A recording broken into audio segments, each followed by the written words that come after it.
अरे भाई, क्या हाल है? बिल्कुल ठीक ठाक। आपका क्या हाल है? मैं ठीक हूँ। इलेक्शन आपने देख लिए होंगे।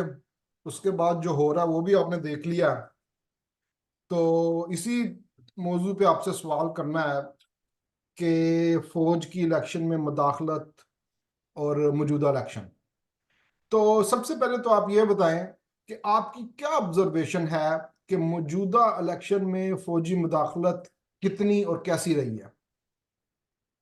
पहली बात तो ये है कि इलेक्शन चलें, कह सकते हैं इलेक्शन। इस पे तो हमने पहले भी बात की है कि पाकिस्तान में हम्म। जो लेवल प्लेइंग फील्ड कभी भी किसी एक पार्टी के लिए हमवार नहीं हुआ करती। कोई ना कोई एक पार्टी हमेशा जो है ना, हम्म। वो मैदान में उसके हाथ पांव बांधे जाते हैं। चाहे कभी वो माजी में पीपल्स पार्टी हो, कभी नून लीग हो। वैसे नून लीग को इतना ज्यादा प्रेशराइज नहीं किया गया कभी, सिवाय 2018 के। तो ये हमेशा ही होता है। और फौज की मदाखलत पाकिस्तान के हर इलेक्शन में हमेशा किसी ना किसी हवाले से जरूर होती है। दो तीन बातें हैं उसमें समझने वाली। पहली बात ये है कि आम लोगों का तासुर ये होता है कि शायद वोटिंग में नए लोग आ जाते हैं, कोई किसी की जगह वोट डाल गया, कोई किसी की जगह वोट डाल गया, या कोई जाली जो वोट हैं वो भुगता दिए जाते हैं। इस तरह किसी जमाने में हुआ करता था जब आईडी कार्ड आपके मैनुअल हुआ करते थे। तब भी बहुत बड़ी तादाद में इस तरह की बेज़ाब्तियां नहीं होती थी, क्योंकि मकामी लोगों को पता होता है, पोलिंग एजेंटों को पता होता है, खप पड़ जाती है। इक्का दुक्का वाकयात ऐसे हो जाते हैं, अभी भी हुए हैं, हमेशा ही हुए हैं, आइंदा भी होते रहेंगे। जो इलेक्शन में जो रिगिंग होती है ना, वो कैंडिडेट के इंतखाब से लेके उसके मद्दे मुकाबल के इंतखाब तक, और दरमियान में कोई तीसरा चौथा कैंडिडेट जिस तरीके से एडजस्ट कर देना, वोट तोड़ देने। फिर जिस तरह आपने देखा कि प्रिजाइडिंग ऑफिसर्स ने पोलिंग एजेंट की मौजूदगी में रिजल्ट बना के भेज दिए रिटर्निंग ऑफिसर्स को। और रिटर्निंग ऑफिसर्स ने वो रिजल्ट जो इलेक्शन कमीशन को भेजे हैं, वो अब किसी के रिकॉर्ड में नहीं है, क्या भेजा है क्या नहीं भेजा। अगर दुरुस्त भी भेजा है तो आगे से उन्होंने क्या कर दिया। इस हवाले से बहुत सारी खबरें आ भी गई हैं। लोगों ने जो आम हमारा इलेक्ट्रॉनिक मीडिया, उसने इसके ऊपर प्रोग्राम भी किए, उसमें ज़रा बेज़ाब्तगी है, काफी बेज़ाब्तगी है। जब आप दो सीटों पर भी बेज़ाब्तगी कर दें, सारा इलेक्शन उससे मशकूक हो जाता है। मेरा ये मौका है। और हर एक को फिर एतराज करने का मौका मिल जाता है। जिस तरीके से इलेक्शन डिले हुए, रात को नतीजे नहीं आए बड़े शहरों के, उनको रोका गया। हालांकि देहातों में आमतौर पे होता होता है, अगर दूर दराज के इलाकों से नताज इकट्ठे करने में प्रॉब्लम होती है। शहरों के जो वोट पड़े होते हैं, 3 लाख वोट पड़ गया होगा, 4 लाख वोट पड़ गया होगा, उसके अंदर बहुत ज्यादा डिले जो है ना, वो डेफिनेटली डाउट क्रिएट करता है। और इस डाउट का सबसे ज्यादा बेनिफिट हमेशा वो पार्टी उठाती है जिसे कॉर्नर किया गया हो।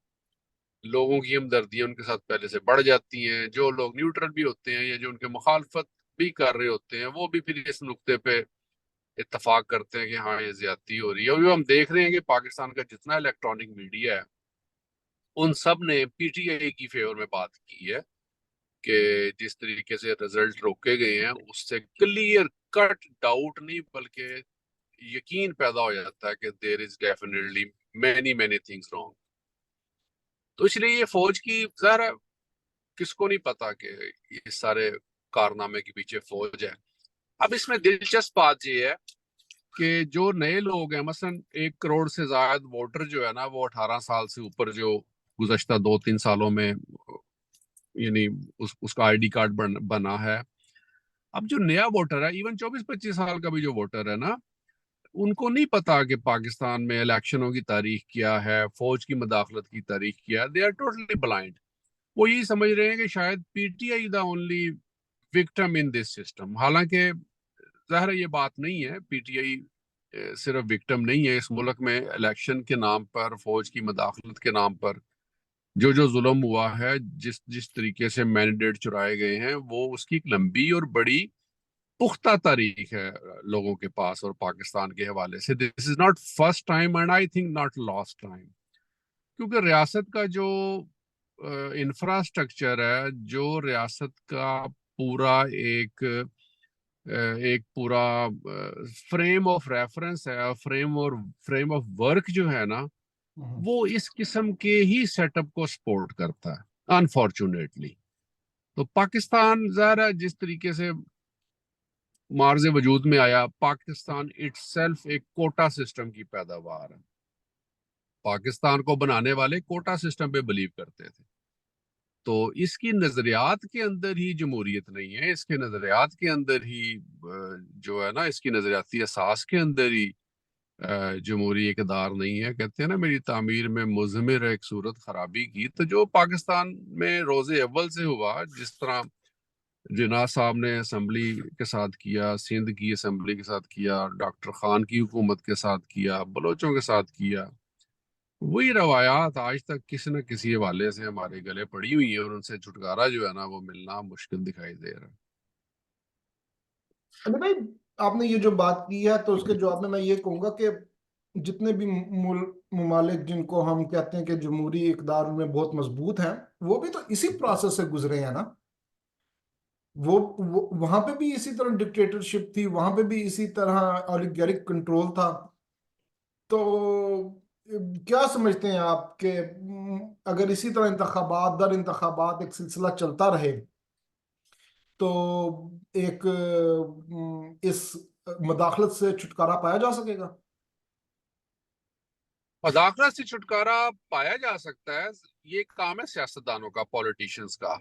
हम्म, और पाकिस्तान की रवायत ये है कि जब भी पॉलिटिशियन को मौका मिला है, उन्होंने अपने लिए हमेशा स्पेस हम्म, पैदा कर ली है। सियासतदान का देखो काम ही ये होता है। हम्म, सियासतदान की ट्रेनिंग ये होती है, वो कभी भी अपनी अपनी मंजिल नहीं बताता। आप इन सियासतदानों की बातें सुन लें, आपको कभी नहीं पता चलेगा इनके दिल में क्या है। This is hmm, politics. फौजी जो है ना, फौजी की ट्रेनिंग ये होती है, वो हमेशा अपने टारगेट को सिंप्लीफाई करता है, इजी करता है कि उसने हम्म, यहां पहुंचना है, पॉइंट ए से पॉइंट बी तक। हम्म, पॉलिटिशियन ने पॉइंट ए से पॉइंट बी तक जाना है, वो ये भी नहीं बताएगा। उसने कैसे जाना है, वो ये भी नहीं बताएगा। वो हमेशा अपने लिए रास्ता पैदा करेगा, अपने लिए हमवारियां पैदा करेगा। इसलिए पॉलिटिकल सिस्टम अगर जारी रहता है ना, तो हम्म, उसके नतीजे में सियासी कल्चर मार्जे वजूद में आता है, डायलॉग होता है, कानून साजी होती है, निगोशिएशंस होती हैं। अयूब खान के जमाने में भी जब बेसिक डेमोक्रेसी आई है, तो जाहिर है पॉलिटिकल प्रोसेस तो शुरू हुआ किसी ना किसी हवाले से। और जो 71 के इलेक्शन थे, यानी उससे जो इलेक्शन हुए थे उस जमाने में, वो बहुत फ्री एंड फेयर इलेक्शन और क्लियर मैंडेट था। उसमें धांधली हुई थी बाद में कि आपने इलेक्शन का रिजल्ट नहीं माना। इलेक्शंस में कोई प्रॉब्लम नहीं थी, वो किसी ना किसी पॉलिटिकल प्रोसेस के नतीजे में इलेक्शन हुए थे। इसी तरह जब जियाउल हक जैसा जाबर डिक्टेटर फिरौन आदमी इस मुल्क पे पराजमान था, कब्जा करके बैठा था, बेनजीर को आना पड़ा, बेनजीर आई और एक पॉलिटिकल मूव दोबारा शुरू हुई। उस पॉलिटिकल मूव का प्रेशर था कि जिया को भी इलेक्शन करवाने पड़े पाकिस्तान के अंदर, और वो इलेक्शन गैर जमाती इलेक्शन। और उस जमाने में पीपल्स पार्टी ने गैर जमाती इलेक्शन का बाइकआउट किया था। बेनजीर एंड तक वो इस बात पे हमेशा वो रिग्रेट करती रही और कई दफा उन्होंने इसका इजहार किया कि हमारी पॉलिटिकल हिस्ट्री की सबसे बड़ी गलती थी कि हमने उन इलेक्शंस का बाइकआउट किया। बिकॉज उस जमाने में कराची में फिर एमक्यूएम को फ्लरिश करने का मौका मिल गया था। वो फिर उस स्पेस को, गैप को पूरा करने के लिए आगे आ गया। इसी तरह मुशर्रफ के जमाने में 2002 में जब इलेक्शन हुए हैं, तो यही पॉलिटिशियंस थे। आई स्टिल रिमेम्बर, मुझे इसकी मुशाहिद हुसैन की बात याद है। इधर ये जो फेडरल लॉजेस में बात हुई थी, तो मेरे सामने की बात है। तो उसने कहा कि हम एक दफा अंदर आने दें, तो हम खुद ही जो है ना वर्दी भी उतरवा लेंगे, बाकी सारे काम कर लेंगे। मैंने कहा यार ये भी मार रहा है, इस इतना तगड़ा सदर है और इतना कुछ जो है वो पाकिस्तान में हो गया। लेकिन उसकी बात बिल्कुल दुरुस्त थी। वो आए पॉलिटिकल सिस्टम में और मुशर्रफ साहब को वर्दी भी उतारनी पड़ी, बाद में मुशर्रफ साहब को रुखसत भी होना पड़ा। सियासतदान हमेशा वही बात कि अगर वो पॉलिटिक्स करें, आपस में सियासी इख्तलाफ रखें, सियासी नफरत ना रखें, तो उसके नतीजे में गैर जमहूरी कुव्वतों के लिए जगह तंग हुआ करती है। अगर कोई मुखालफत को सियासी नफरत में बदल दे, सियासतदानों में डायलॉग की कमी आ जाए, गुफ्तगू ना हो, पॉलिटिकल प्रोसेस ना चले, तो वहां गैर जमहूरी कुव्वतों को ही सबसे ज्यादा फ्लरिश होने का मौका मिलता है। पीटीआई के जो सरबराह इमरान खान ने तो यही गलती की, मैं उसको गलती तो नहीं कहता, लेकिन वो चाहे जो मर्जी कहे, उसका सबसे ज्यादा खमियाजा भी इमरान खान ने भुगता है। और उसने सारी पॉलिटिकल पार्टीज के साथ सियासी मुखालफत की बजाय सियासी नफरत का कल्चर जो था उसको डेवलप किया, और उसके नतीजे में वो कॉर्नर हो गया। अब देखो ना, मैं कहता हूँ ये इसने जितनी भी सीटें ली हैं इस वक्त इमरान खान ने, उसके मैंडेट का एहतराम होना चाहिए। पहली बात तो जमहूरियत का तकाजा ये है, लेकिन जमहूरी पार्टी और जमहूरी लीडरशिप की भी कुछ रिस्पॉन्सिबिलिटी है कि वो अपने मैंडेट का, जो लोगों ने उनके ऊपर जो ट्रस्ट किया है, उसको वो कैसे लेके आगे चलते हैं। अगर वो पॉलिटिकल प्रोसेस और सिस्टम का हिस्सा नहीं बनते तो इस मैंडेट का क्या फायदा। अगर इमरान खान ने इतनी मेजोरिटी और इतनी पॉपुलैरिटी के बाद भी अंदर ही रहना है अगर, तो उसका क्या फायदा। तो इस मुल्क में 4-4, 5-5 सीटों वाले लोग चीफ मिनिस्टर बने हैं। मौलाना मुफ्ती महमूद की मिसाल थी, भट्टू साहब की मिसाल थी, और बड़ी मिसालें हैं कि लोग जो हैं वो डिप्टी प्राइम मिनिस्टर भी इस मुल्क में बने हैं। परवेज इलाही जो था, सिर्फ थोड़े से वोटों की वजह से। तो लोग हमेशा अपने लिए रास्ता बना लेते हैं, पॉलिटिशियन। इसलिए इनको भी चाहिए कि बजाय इसके कि पॉलिटिकल सिस्टम से एक नफरत या पॉलिटिकल लोगों की वजह से एक डिस्टेंस पैदा करने के, उसमें अपनी जगह पैदा करें, पॉलिटिकल सिस्टम का हिस्सा बने। अगर पॉलिटिकल सिस्टम का हिस्सा होंगे तो कल को बानी पीटीआई जो है उसके लिए भी आसानियां पैदा होंगी, और उसके लिए भी रास्ते निकलेंगे। वो भी बाहर आ सकता है जेल से। इस वक्त जो कुछ उसके साथ हुआ है वो गलत हुआ है, ज्यादती है वो, लेकिन आप लड़ नहीं सकते, आपके पास फौज नहीं है, आपके पास असला नहीं है, तो आपने कोई ना कोई तरीका तो इख्तियार करना है ना। वो तरीका आईनी है, वो तरीका सियासी है, उसके बगैर यू आर नथिंग। अगर लड़ेंगे, दोबारा 9 मई करेंगे, तो आपके ऊपर पाबंदियां और लगेंगी। तो इसलिए सियासी जो हिकमत अमली वो यही है कि अपनी रास्ता जो है वो चुने और उसके मुताबिक आप आगे चलें। जो इलेक्शन हुआ है इस वक्त, इतनी कुछ बेजाब्तगियों के बावजूद इनके पास एनफ नंबर्स हैं, लेकिन अगर ये इन नंबर्स को कंट्रोल ना कर सके और उनके साथ ये ठीक पॉलिटिकल गेम ना कर सके, तो ये नंबर जाया हो जाएंगे। इनमें से बेशुमार आजाद लोग ऐसे हैं। एक तो देखो ना, इनका बल्ला छीन गया इनसे। उससे पहले जिन लोगों ने इलेक्शन कमीशन में अपने कागजात नामजदगी जमा करवाए थे ना, वो उन्होंने बल्ले और पीटीआई की सीट पे जमा करवाए थे। They are regular PTI members. उसके बाद जिन्होंने पीटीआई की सीट पे इलेक्शन लड़ने का या उसके टिकट पे इलेक्शन लड़ने का सोचा है, वो पीटीआई के अराकीन नहीं कहला सकते, वो तो आजाद हैं। फिर इसके अलावा और भी कुछ अराकीन हैं जो बिल्कुल आजाद हैं। तो इस सूरत हाल में पीटीआई के जो अपने रेगुलर लोग हैं, जो उनकी पार्टी के टिकट पे इलेक्टेड हुए हैं, वो तो नहीं कहीं जाते। लेकिन जो दूसरे लोग हैं उनमें से अक्सरियत इलेक्टेबल्स की होती है। इलेक्टेबल्स कभी भी नहीं पसंद करता कि मैं अपोजिशन में बैठूं। उसकी हमेशा ये कोशिश होती है कि मैं किसी न किसी तरीके से साहिब इक्तदार हल्के के साथ जुड़ूं। उसके मफादात अपने होते हैं, उसके हल्के के लोगों के मफादात होते हैं। तो इसलिए पीटीआई को ना इन सब चीजों को कंट्रोल करने के लिए, इन माय ओपिनियन, कि उनको किसी ना किसी तरीके से अपने लिए आगे से रास्ते हमवार करने चाहिए। अगर उन्होंने अपोजिशन में भी बैठना है तो भरपूर तरीके से फिर अपोजिशन का भी हक अदा करें, ताकि इससे अगले इलेक्शन में उनके लिए रास्ते हमवार हों और ज्यादा भरपूर वो नुमाइंदगी के साथ ऐवान में आके अपनी पावर को एंजॉय कर सकें और लोगों को डिलीवर कर सकें। शुक्रिया अली भाई। मेरा जो अगला सवाल है ना, वो थोड़ा सा जरा मुझे थोड़ा सा एक्सप्लेन करने दे। हम्म। मैं मैं पीपल्स पार्टी का हमायती हूँ, मैं आसिफ अली जरदारी को सपोर्ट करता हूँ, मुझे दोनों बहुत पसंद है। मैं हम्म। समझता हूँ कि दोनों जो है पाकिस्तान की जमहूरियत में बड़ा अहम रोल है उन दोनों का, पीपल्स पार्टी का और आसिफ अली जरदारी का। और मैं बावजूद इस चीज के कि जिस तरह पीपल्स पार्टी की कोई इस तरह अब वो पोजीशन नहीं है नेशनल असेंबली के अंदर, लेकिन मैं बड़े शौक से ना मैंने इलेक्शंस को फॉलो करना शुरू किया। एक तो हमारा ठीक दस है। एक तो हमारा 10 घंटे का फर्क है। तो जब तक मतलब मैं अपना काम शाम करके उठा, दोपहर तक फर्क हुआ, तो उस वक्त तक वो आने लग गए थे। तो एक ना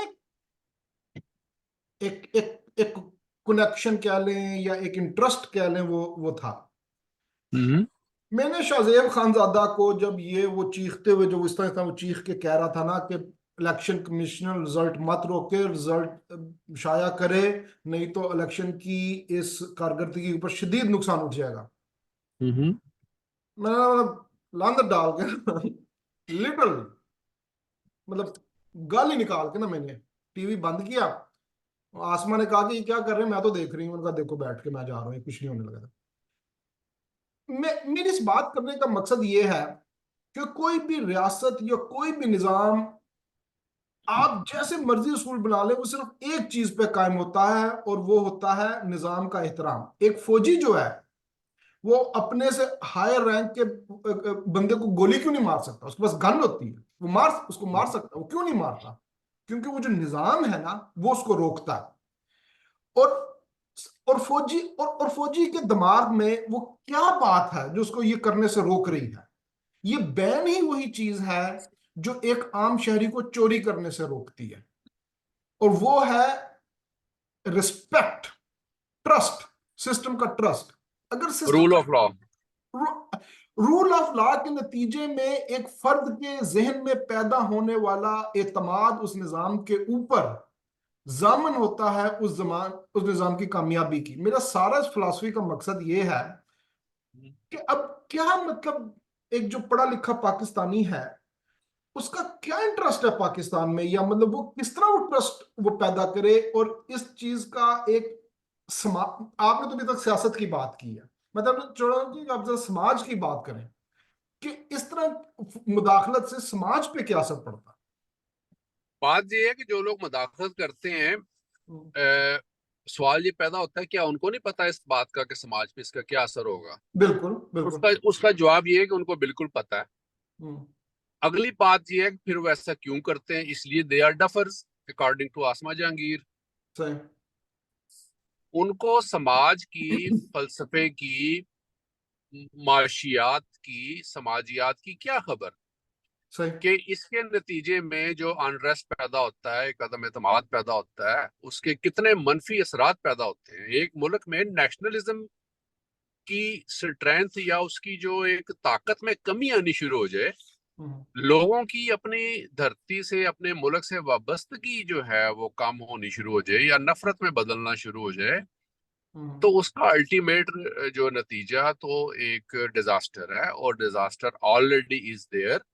उस हम्म, डिजास्टर की एक झलक हमने इलेक्शन में भी देख ली है कि किस हद तक बदअनवानी जो है वो आज भी उसी तरह ही हो रही है जैसे आज से 30 साल पहले, 40 साल पहले, 50 साल पहले हुआ करती थी। मैंने इस चीज को बड़ा गौर किया कि जमहूर अवाम बहुत हद तक बाशऊर हो गए, उनको समझ आ गई, चीजें उन्होंने देख ली। इस इलेक्शन में लोगों ने अपना कैथारसिस किया, रिएक्शन में उन्होंने वोट डाले। टर्नआउट अभी मुझे नहीं पता कितना है, बट आई एम श्योर कि मोर देन 55% होगा, जिसके हम्म, नतीजे में ये तब्दीली आई। लेकिन दूसरी तरफ जो फौज की बेहुदा हरकतें हैं या जो मदाखलत है, वो सेम वही है जो वो 60 से करती चली आ रही है।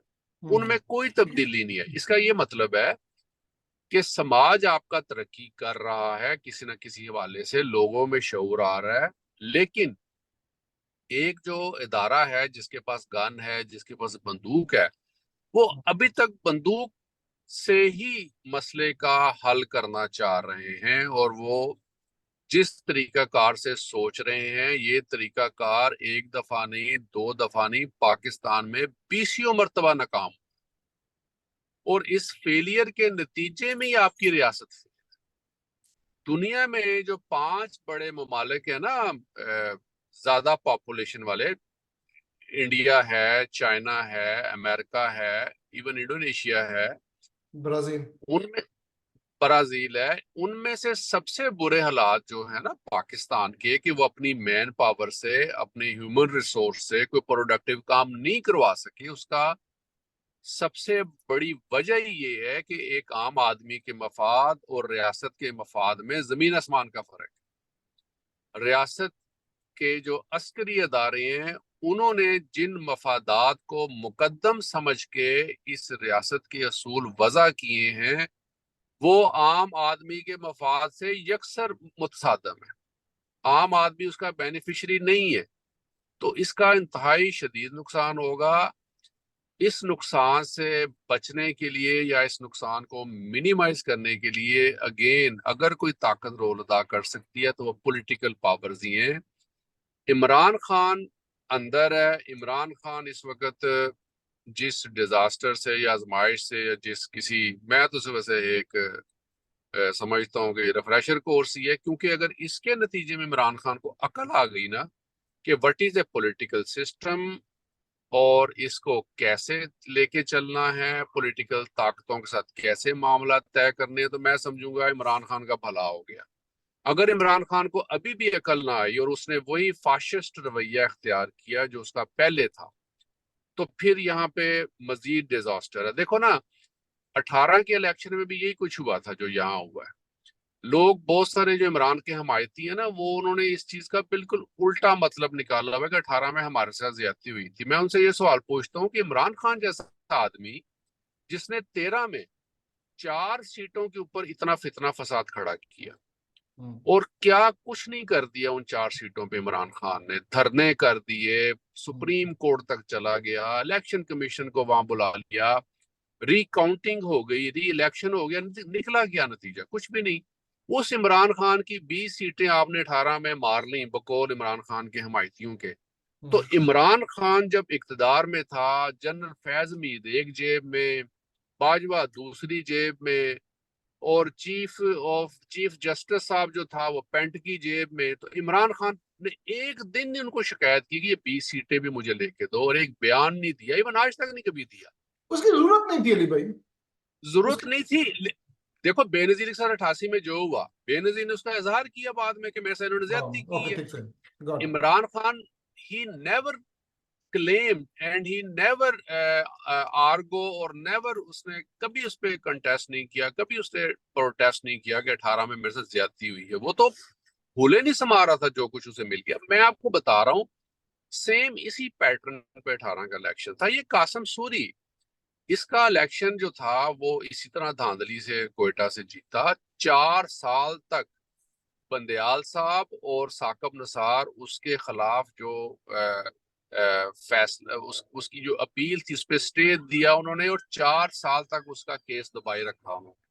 और सूरी साहब ने जिस तरीके से कौमी असम्बली में रिएक्ट किया, फिर गैर आनी तौर पे असम्बली तोड़ी, उसकी एक अलग दास्तान है। तो इसी तरह शहबाज शरीफ की भी जो पंजाब की गवर्नमेंट थी 2 साल, वो भी हुक्म इम्तनाई पे चली, वो भी स्टे पे चला था। तो ये जब इनके मफादात होते हैं ना पॉलिटिशियंस के, तब ना कोई कानून, ना तब कोई आयन, ना तब कोई अखलाकियात, और ना कोई असूल। इन लोगों को इन हरकतों से आप अगर बाज नहीं करेंगे, या आवाम बाज नहीं करेगी, या बाज नहीं आएंगे, तो याद रखें इसी तरह गैर जमहूरी ताकतें इस स्पेस में अपना कद बढ़ाती चली जाएंगी। इतना अब वो कद बढ़ा चुकी हैं कि इस वक्त हर चीज ही उनके कंट्रोल में है। तो अभी भी इमरान खान को, उसकी पार्टी को, और बाकी नवाज शरीफ की भी मैं मजम्मत करता हूँ कि ये बंदा हमेशा एंटी एस्टेब्लिशमेंट की बात करता है, फौज के सियासत में रोल के खिलाफ बात करता है, लेकिन इस वक्त ही इज ए बेनिफिशियरी। और इनको भी अब चाहिए कि सियासी प्रोसेस के तहत, मेरिट के तहत अगर मामला आगे लेके चले तो बात ठीक हो सकती है, अदरवाइज तो क्योस ही क्योस। इसी से मुंसलिक अगला सवाल है। थोड़ा सा मैं आपके सामने एक मुकदमा रखता हूँ। पीटीआई ने 9 मई किया, और इस वक्त पीटीआई के लोग अपने टिपिकल स्टाइल में जिस तरह एहतजाज करते हैं, या जिस तरह हमारा ये कहना है कि पीटीआई के जो वर्कर और जो उसके सपोर्टर्स हैं, उनकी जुबान की तुर्शी और उनका जो मैनर है वो बहुत ज्यादा बुरा है, और मतलब वो बहुत ज्यादा वो बहुत हद तक चले जाते हैं। हम्म। क्या पीटीआई का 9 मई का वाकया और ये उसके बाद जो पीटीआई का सारा रवैया है, और जिस शद्दो मद के साथ पीटीआई ने सोशल मीडिया के ऊपर अपने खिलाफ होने वाली ज्यादती का, भले एक गंदे तरीके से सपोज करें, एक बुरे तरीके से इजहार किया हो, क्या आप ये नहीं समझते कि एक एक ऐसा निजाम जो लोगों की आवाज को दबा रहा हो और पुरअमन जद्दोजहद का रास्ता बंद कर रहा हो, तो फिर सिविल बालादस्ती के लिए, सिविल सुप्रीमेसी के लिए वही रास्ता बाकी बचता है जो पीटीआई ने इख्तियार किया? अ, अ, मैं वैसे आपकी बात से काफी हद तक एग्री करता हूँ कि लेकिन यार देखो ना, रास्ता आप ठीक है इख्तियार कर लिया आपने, अपना प्रोटेस्ट भी रिकॉर्ड करा दिया। पीटीआई सोशल मीडिया पर सबसे ज्यादा एक्टिव जमात है, मीडिया पे बड़ी एक्टिव जमात है, और इनकी जो सोशल मीडिया टीम है मेरे ख्याल पाकिस्तान में किसी और पार्टी की टीम उसके पास भी नहीं है। लेकिन इन चीजों को रेगुलेट नहीं किया जा सकता, इनको कंट्रोल नहीं किया जा सकता। जब आप यार ये लड़कों के हाथ में, इन मेच्योर लोगों के हाथों में इस किस्म का टूल दे देते हैं, उसके खतरनाक नताइज भी निकलते हैं। मुझे याद है ये जब इसका कानून नहीं आया था एक, मीडिया का क्या नाम था उसका यार, पिका। पीका कानून, यस। अच्छा, वो कानून जो था ना वो नवाज शरीफ के जमाने में वैसे आया था, लेकिन उसके अंदर अमेंडमेंट्स जो थी ना, हम्म। वो पीटीआई ने जो की थी वो बड़ी खतरनाक अमेंडमेंट्स थी कि उसके तहत मुखालफिन को आप व्हाट्सएप मैसेज पे भी 6 6 महीने के लिए अंदर कर सकते थे। हम्म। जो अतर मिनल्ला थे ना जस्टिस उस वक्त इस्लामाबाद हाई कोर्ट के थे, उसने उस कानून को ना, क्योंकि अलवी साहब ने वो कानून पास करके भेज दिया था, तो उन्होंने उस कानून को रिजेक्ट कर दिया था, नल एंड वाइड करार दिया था। हम्म। उसके नतीजे में जो कंपेन चली ना जज साहब के खिलाफ मीडिया के ऊपर, हम्म। यार वो इतनी शर्मनाक थी कि यानी काबिल मजम्मत थी। हत्ता कि पीटीआई के जो कुछ सीनियर वकला हैं उनको भी मजम्मत करनी पड़ेगी, काम ना करो। अभी कुछ दिन पहले अली जफर, बैरिस्टर अली जफर ने और हामिद खान ने ये बात की कि हम हमारी जो कोर्ट प्रोसीडिंग्स होती है ना, उसके अंदर जजों के बारे में जो अहानत अमेज रवैया हमारे मीडिया में अपनाया जाता है, उनसे मुराद थी कि उनके मीडिया सेल में, वो कहते हैं उससे हमें बड़ा नुकसान पहुंचता है। तो इन चीजों को ना रेगुलराइज करने की जरूरत होती है, और ये सारा काम होता है लीडर का। ठीक है, आप मुखालफत करें, आप इख्तलाफ करें, लेकिन मुखालफत और इख्तलाफ के दायरे में। और ये ट्रेनिंग किसने करनी है? ये आपकी लीडरशिप नहीं करनी है ना। अगर आप उनका माइंडसेट ही ऐसा बना देंगे कि मार दो, लूट लो, फाड़ लो, ये कर दो, वो कर दो, तो यार वो तो फिर लोग तो चार्ज होते हैं ऑलरेडी। और लोगों के जो हालात हैं पाकिस्तान में, वो तो एनिमी ढूंढते हैं अपना कि मेरे को बंदा मिले या कोई शख्सियत मिले जिसके ऊपर अपना गुस्सा उतारे। ये उसी माइंडसेट का नतीजा था ना जिसके नतीजे में 9 मई हुआ है, जिसके ऊपर भी अब पीटीआई के बहुत सारे लोग इनकार कर चुके हैं, हमने की नहीं ये वाला। तो ये फिर 9 मई वाले वाकयात ऐसे ही माइंडसेट का शाखसाना होते हैं। ठीक है, एहतजाज करना, मुखालफिन के साथ आप इख्तलाफ करना, सियासी मुकाबलाबाजी करना, this is part of politics. लेकिन बकायदा कबायली तर्ज फिक्र से, तर्ज तरीक से आप, पंजाबी में कहते हैं डांग छोटा करेंगे, तो उसका नतीजा भी गलत निकलेगा, उसका फायदा नहीं होगा। तो ठीक है, उनको अपना कैथारसिस करना चाहिए, सब कुछ ठीक है, लेकिन कुछ ना कुछ असूल और ज़वाबित होते हैं, अखलाकी भी और सियासी भी, जिनको फॉलो करना बहरहाल बहुत जरूरी है। ये जो आपने आखिरी जुमला बोला है अखलाकी उसूल ज़ाबित का, क्या ये हम्म। ऐसे निज़ाम के साथ चल सकते हैं जो आपके बेडरूम में कैमरे लगा दें? हाँ नहीं, वो बात ये आपकी बिल्कुल दुरुस्त है। बेडरूम में कैमरे लगाने की नौबत नहीं आनी चाहिए। और ऐसी नौबत क्यों आती है? ये तभी आती है जब सियासी और आईनी मामलात में गैर जमहूरी कुव्वतें आप दाखिल कर देना, हाँ। तो फिर हर जगह कैमरे भी लगते हैं, फोन कॉल्स भी टेप होती हैं, और फिर फरिश्ते ही सारे काम चलाते हैं, फिर इंसान नहीं चलाते। अचल भाई, आपसे आखिरी सवाल है कि आप आगे का मंजरनामा क्या देख रहे हैं पाकिस्तान की सियासत का? क्योस तो रहेगा, और काफी क्योस रहेगा, इसलिए कि ये जो मौजूदा हुकूमत आएगी ना, फर्स्ट ऑफ ऑल मॉरल उसकी जो होगी स्टैंडिंग कमजोर होगी बहुत ज्यादा। हार्ड फैसले करने पड़ेंगे, आईएमएफ से डील करना कोई आसान नहीं होगा। बहुत सारे बैरूनी जो ताकतें हैं ममालिक ने इस इलेक्शन की क्रेडिबिलिटी पे क्वेश्चन उठा दिए हैं। इनकी जो रेटिंग है वो ज़ाहिर है गिरी है, और कर्जे लेने में और आईएमएफ से डील करने में प्रॉब्लम होगी। महंगाई बढ़ेगी, जिसके नतीजे में ऑलरेडी लोग इनके खिलाफ हैं इस सारे इलेक्शन प्रोसेस की वजह से। तो पॉलिटिकल क्योस बढ़ेगा। अगर पीटीआई की क्यादत समझदारी से अगर चलेगी और इस सारे एक जमूद को उसने डाइवर्ट कर दिया एक पॉलिटिकल पावर के हवाले से, पॉलिटिकल एटमॉस्फेयर के हवाले से, तो अगले इलेक्शन में और उस इलेक्शन तक अगर इमरान खान बाहर आ जाते हैं तो ये इनको बहुत बेनिफिशियरी होगा। तो मुझे तो फिलहाल कोई ठीक नजर नहीं आ रहे मामलात। महंगाई बहुत होगी, अनरेस्ट तो रहेगा। हाँ। शुक्रिया अली भाई, बहुत बहुत अच्छी मुलाकात, गुफ्तगू रही आपसे। ओके अली भाई, खुदा हाफिज। Thank you.